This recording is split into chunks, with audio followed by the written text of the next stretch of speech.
नमस्कार, मी अमोल भंडारे. आपण पाहतात एडीपी न्यूज मराठी. सांगली जिल्ह्यातील मालगाव येथून एक अतिशय आनंददायी आणि भक्तिमय वातावरणातील बातमी समोर येत आहे.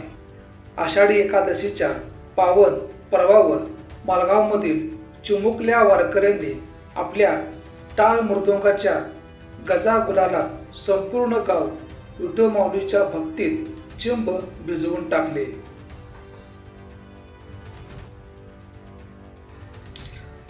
आषाढी एकादशी निमित्त मालगाव येथील अंगणवाडीच्या वतीने बालदिंडीचे अत्यंत उत्साहात आणि भक्तिमय वातावरणात आयोजन करण्यात आले होते.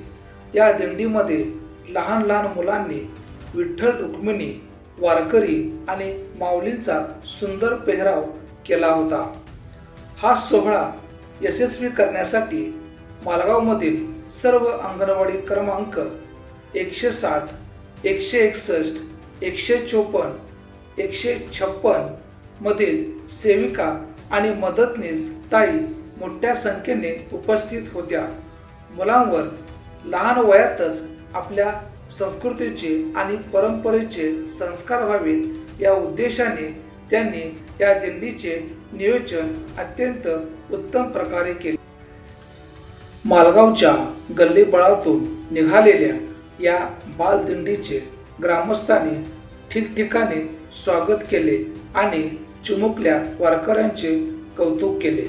अंगणवाडी सेविका आणि मदतनीस ताईच्या या उपक्रमाचे संपूर्ण गावातून आणि परिसरातून मोठे कौतुक होत आहे.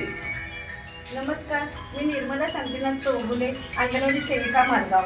आषाढी एकादशीच्या या पवित्र पर्वावर आमच्या मालगावमधील अंगणवाडीच्या वतीने लहानापासून ते मोठ्यांपर्यंत सर्वांमध्ये आपल्या संस्कृतीची आवड निर्माण व्हावी म्हणून या बालदिंडीचे भव्य आयोजन केले होते.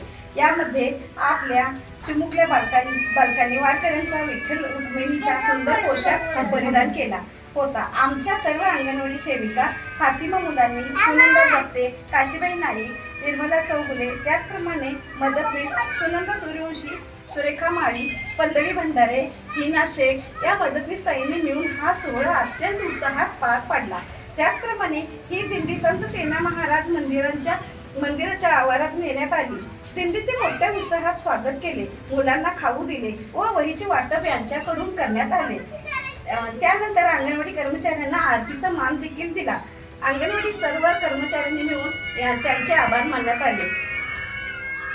अशा उपक्रमामुळे आपल्या संस्कृतीचे संस्कार लहान वयातच मुलावर होतात याचा आम्हाला सार्थ अभिमान आहे. धन्यवाद.